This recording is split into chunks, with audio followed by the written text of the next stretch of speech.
350 video, 150 से ज्यादा लड़कियां और एक फ्लैट नंबर F6 जहां हर दिन नई लड़कियां लाई जाती थी, जहां दोस्ती के नाम पर जाल बिछाया जाता था और फिर चुपके से उनका वीडियो बनाया जाता था। और ये सब कर रहा था एक 19 साल का लड़का, ना कोई गैंगस्टर ना कोई माफिया, बस एक स्टूडेंट, लेकिन उसके पास था एक पूरा सिस्टम। नमस्कार, मेरा नाम है शुभम और आपने देखना शुरू कर दिया है AI न्यूज़ 1। अमरावती के परतवाड़ा इलाके में कटोरा नाका के पास एक बिल्डिंग है, कमल रेजिडेंसी। बाहर से देखने पर एक सामान्य रिहायशी इमारत लगती है जहां लोग अपने परिवार के साथ रहते हैं, रोजमर्रा की जिंदगी जीते हैं और किसी को भी अंदाजा नहीं होता कि बिल्डिंग के तीसरी मंजिल पर एक फ्लैट है जिसका नंबर है F6 के अंदर क्या चल रहा था। यही वह फ्लैट है जहां अयान अहमद नाम का 19 साल का लड़का लड़कियों को बहला फुसला कर लाता था। यह फ्लैट उसके घर से लगभग 50 किलोमीटर दूर था। अब यहां सबसे बड़ा सवाल निकलकर यह आता है, एक सेकेंड ईयर का कॉलेज स्टूडेंट जिसके पास खुद की कोई स्थायी कमाई नहीं है, वह इतनी दूरी कैसे तय करता था, बार बार इस फ्लैट तक आता जाता कैसे था और इसके पास इतना पैसा कहां से आता था। इस सवाल का जवाब उसके परिवार के बिजनेस में छुपा हुआ है।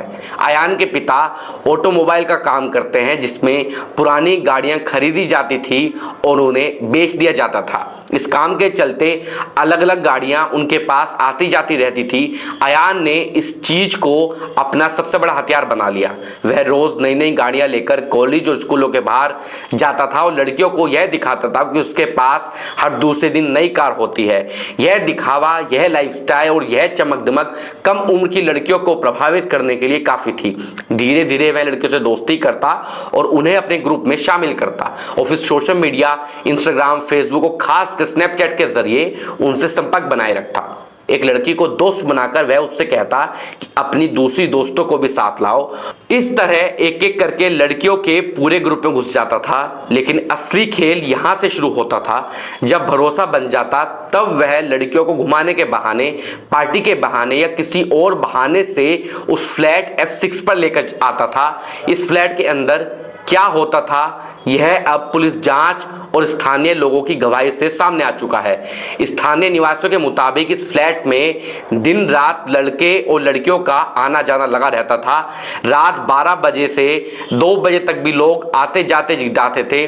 कई बार दोपहर में भी यह सिलसिला चलता था। नीचे रहने वाले लोगों ने कई बार देखा कि जो लड़कियां आती थी उनकी उम्र कम लगती थी, कई तो स्पष्ट रूप से नाबालिग दिखाई देती थी। सिर्फ इतना ही नहीं बल्कि इस फ्लैट में पार्टियां भी लगातार होती रहती थी, शराब परोसी जाती थी, देर रात कई लोग रुकते थे और अलग अलग दिनों में अलग अलग लड़कियां आती थी।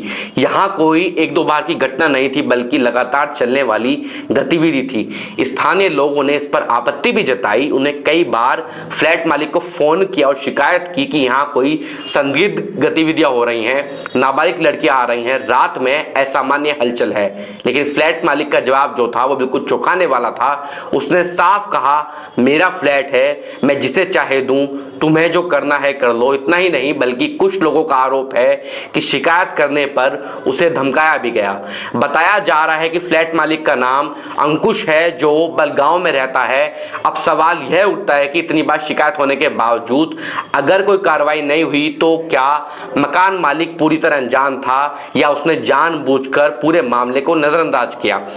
इसी फ्लैट में पुलिस के अनुसार वो सभी वीडियो शूट किए गए जिनकी संख्या 300 से ज्यादा बताई जा रही है। इन वीडियो में 150 से ज्यादा लड़के शामिल बताई जा रही थी। यह वीडियो सिर्फ रिकॉर्ड करके फोन में नहीं रखे गए थे बल्कि उन्हें अलग अलग प्लेटफॉर्म पर भी शेयर किया जा रहा था। जांच में सामने आया, इन वीडियो को टेलीग्राम ग्रुप्स में भेजा जाता था, स्नैपचैट के माई आईज ओनली फीचर में सेव किया गया था और आपस में एक दूसरे को भेजा जाता था। अब पुलिस यह भी जांच कर रही है कि क्या इन वीडियो को किसी वेबसाइट या पोर्न प्लेटफॉर्म पर अपलोड किया जा रहा था और क्या इन वीडियो से पैसे भी कमाए जा रहे थे।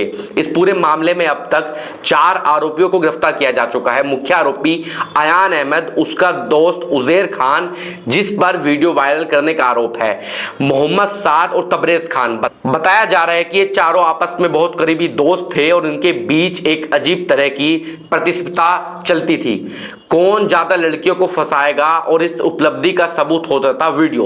यह पूरा मामला तब सामने आया जब पिछले 1 महीने से कुछ वीडियो सोशल मीडिया पर वायरल होने लगे। इन वीडियो में एक बात समान थी, लड़कियां बदल रही थी लेकिन लड़का एक ही था और वह था अयान। स्थानीय लोगों ने उसे पहचान लिया और धीरे धीरे यह मामला पूरा फैल गया। लेकिन सबसे चौंकाने वाली बात यह थी कि इतने बड़े मामले होने के बावजूद कोई भी लड़की उनके परिवार से सामने नहीं आ रहे थे। इसमें सबसे बड़ी वजह यह थी कि डर और बदनामी का डर, समाज का डर, परिवार के टूटने का डर। इसी डर ने इस पूरे मामले को लंबे समय तक दबाए रखा।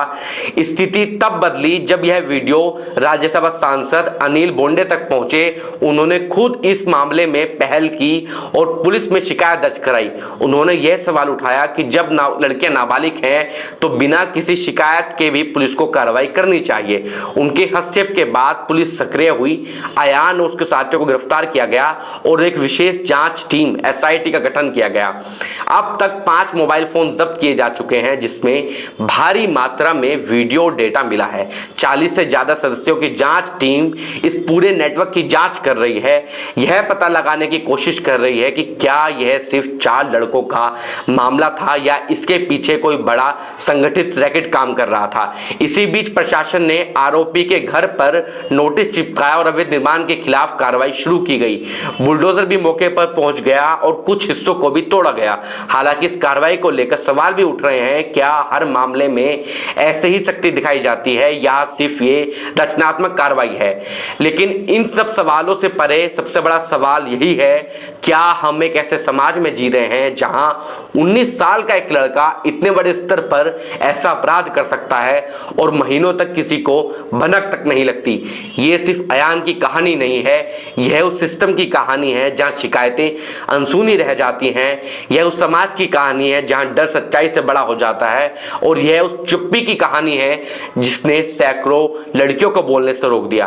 अगर आज हम इसे सिर्फ एक खबर मानकर आगे बढ़ गए तो कल शायद किसी और शहर में, किसी और बिल्डिंग में एक और फ्लैट नंबर X6 तैयार हो रहा होगा।